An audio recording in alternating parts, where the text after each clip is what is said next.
வணக்க மக்களே.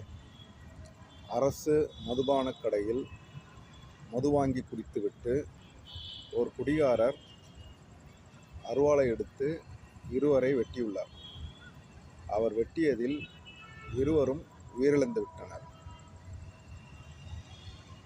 அரசு நடத்தும் டாஸ்மாக் கடையில் மது வாங்கி குடித்துவிட்டு அவர் இவ்வாறு செய்துள்ளார். அதாவது மது வாங்கி குடித்து இருவரை வெட்டியுள்ளார்.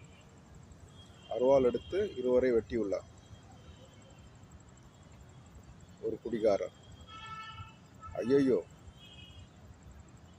அவரை குடிகாரன்னு சொல்லக்கூடாது. சில பேர் வந்துருவாங்க, நீங்கள் எப்படி குடிகாரன்னு சொல்லலாம்? அவர் மது பயனாளி அப்படிம்பாங்க. அதுவும் இல்லாமல் அவரை நீங்கள் குடிகாரர்லாம் சொல்லக்கூடாது, மது பயனாளின்னு சொல்லணும். மது நோயாளின்னு கூட சொல்லக்கூடாது. அவர் ஒரு மது பயனாளி அப்படின்னு சொல்லணும்னு சில பேர் வந்துடுவாங்க. என்ன கருமண்டா சாமி இது.